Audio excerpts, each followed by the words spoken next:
We're big fans of your work and the work at PDI. What can you tell our audience about yourself and why you're on Clean Talk today? Well, thank you. Fundamentally, first, second, and third, I'm an infection preventionist. I currently work at PDI, but I've spent most of my adult working life in the field of infection prevention and control. And I got into this, everyone's journey into infection prevention is a little bit different.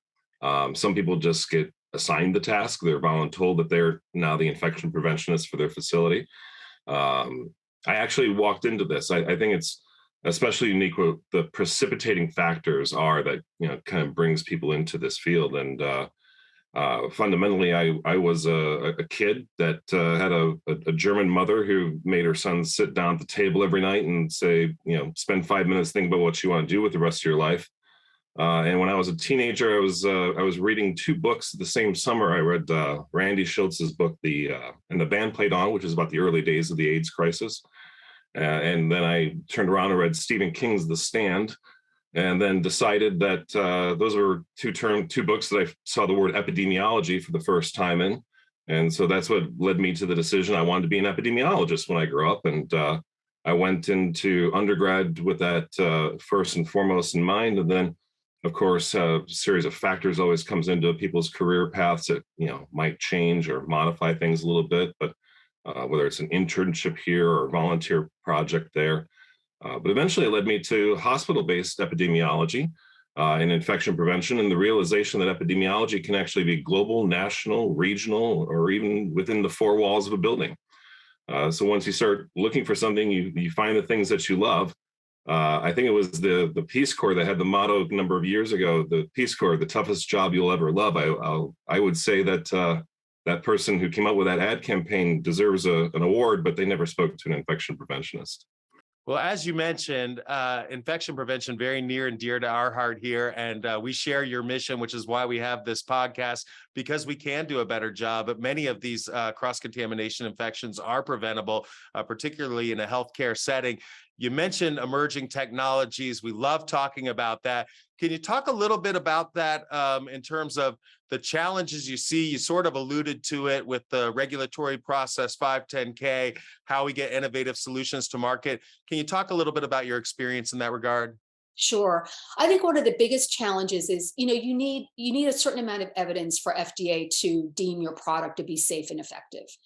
But the evidence that you need for that hurdle is very different than the level of evidence that the infectious disease and infection prevention communities require in order to adopt something, to put it through the value analysis process and to gain approval on an institutional level.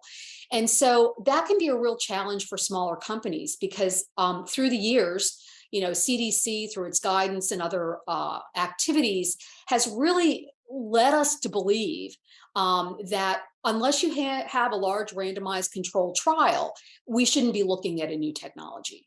But I've seen a number of things come forward where companies just aren't funded to that level. And the amount of investment going into infection prevention companies on the part of private equity and that type of thing is not large.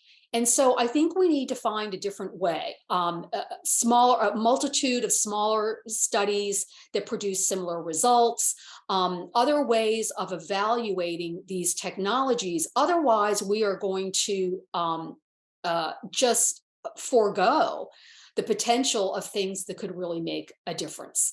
And that's a process of education. It's a process of partners who are willing to do studies with you. And get that evidence published, and have organizations who publish be willing to accept things that are not gold standard randomized control trials, because until it's published, it doesn't exist. We know that AI is coming in the world in all kinds of various forms. I don't think we have to quite worry about Terminator and Skynet just yet. It seems like a natural progression for radiology. We know that the radiologists are highly skilled with discerning eyes. You have to be, because I look at those charts and I don't see any of the things they're talking about. But we have a human element here, right, that AI can improve. And so it seems like a natural progression to me, and it has to improve the outcomes with so many variables to consider and such really minute details in the CT scans. And you bring up a point. So with the Terminator, because I think a lot of people in our industry initially thought, oh, radiologists are going to be replaced now by AI. I don't actually think that's the case. So we provide like clinical decision support, but in the future, I expect radiologists and AI to be working side by side. You know, patients also really want a human being behind their decision making, because again, AI in so many ways has a black box. And so they want someone to sit there and interpret those results and be able to talk to them in a human way about it. And also the current state of AI in radiology is very much in its infancy. I think that a lot of people, again, expected, oh, there was this big hype, and now we're kind of over the hype curve and really understanding what AI can do and also what it can't do. So it's actually a really exciting time. I think it's going to be exciting for many years. But yeah, in case anyone's thinking, oh, are machines just going to read my scans and that's it in the future? No, they're not. I know you talk about speak up safety culture and the benefits. This is kind of what we're talking about here, right? I mean, what more can you tell us about culture, or maybe some of the other fun activities you've done to enforce hand hygiene compliance and infection prevention procedures? So we're really pushing forward like culture of safety at our hospital, and that goes so well in aligning with infection prevention, because it is about safety, but it's safety for the staff, safety for the patients, safety for visitors, safety for our providers. So what we do is we're doing some education on team steps, which is from the Agency for Healthcare Research and Quality. And I think what was really powerful about the team steps education is there's a fundamental practice, that module that's about communication.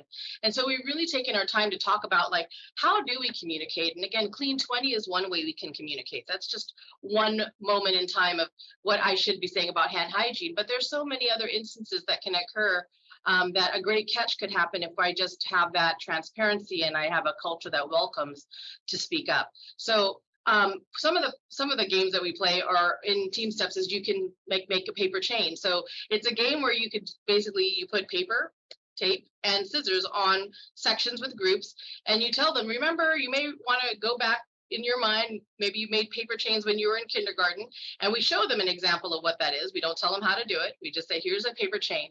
Now we want you to go ahead and make the longest paper chain. You have 2 minutes. And it starts now. And then what you get to do is watch how they collaborate and really see like, who's that person in the role that takes the lead, right? In that group of 4 or maybe 5, who takes the lead? Who says, you're going to cut the paper, you're going to take the tape? Do they even do that? Maybe they don't do that. Maybe there's not speak up in that group. Maybe they're more introverted. But how do we get to that goal, right? The goal was to make the longest chain, but what really happened in that exercise is team building, right? And that reliance on and doing it together to win something, to get something. We're going to make the biggest paper chain, right? And they're having fun. They're having fun doing it. And that creates like the camaraderie that you really need to have there to really enhance the culture of safety, right? So we want to create a safe and a welcoming environment for people to learn and play, right? And also grow and be educated. Obviously, a lot of things have changed as a result of the COVID pandemic. A lot of things in healthcare. We talked about the staffing. We talked about how hospital-acquired infections are on the rise. But how has COVID affected long-term care and what you're doing in your business? COVID absolutely affected long-term care facilities, and we're seeing the result of that right now. Before COVID, I was the director of nursing at a long-term care facility. Right before COVID hit, that's when I transitioned to the chief infection prevention officer, and at the company that I was at before I started Prevention ID. And there were issues there, absolutely. But what we saw during COVID was facilities were not prepared. They were prepared enough to address issues as they came, but they were not prepared to the point where they were prepared for, a major event like COVID. And what we see now is, just to be completely honest, and I think a lot of it, I sound like a broken record, a lot of it has to do with the staffing shortages, but that all goes back to they're tired. A lot of facilities, I'm sure that you remember hearing about long-term care facilities, that they locked the doors and employees couldn't leave. So you have to keep all that in mind. And, whenever we're looking at how things are now after COVID, I really feel like there's been a little bit of almost like they're kind of relaxing a little bit as far as their infection control measures goes. But it is never a good time to let your guard down. Even whenever the numbers in a facility drop, you still have to stay on top of things. Well, I understand too that the HAI committee is doing some things to gamify hand hygiene and best practices.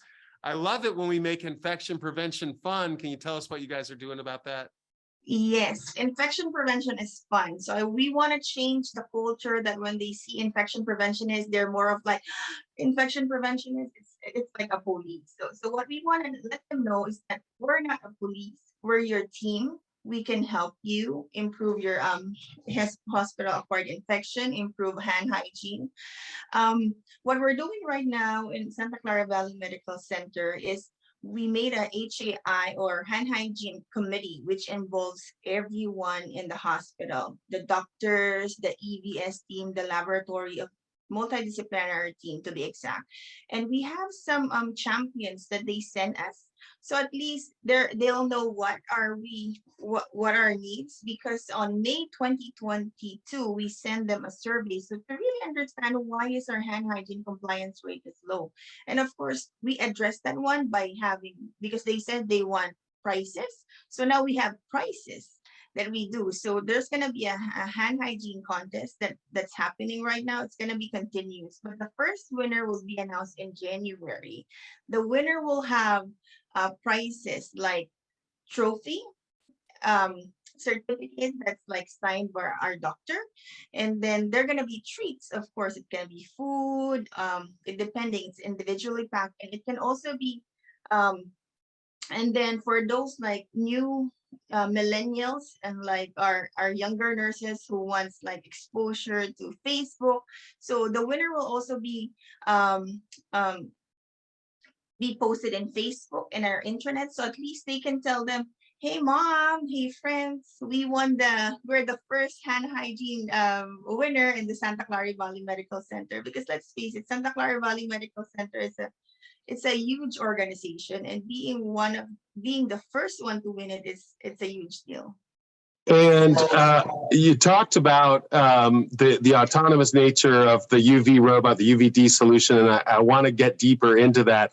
A lot of people don't realize that UV isn't just a silver bullet, right? And there are some inherent limitations with UV technology, such as shadowing, which requires you to reposition the radiation source, as you mentioned. But with the UVD solution, that's done automatically once it's set up. Do I have that right? Yes, 100% have that right. So we set that up and it goes, and really the great thing is the data. We have a fleet management program that's actually able to look to who's controlling who's there with the robot that day, and being able to, if there is any interruptions if there's a chair that was put in the room that post being mapped, it'll go around it, but it'll register that there was a miss right in that area. So any interruptions, we track that, and we have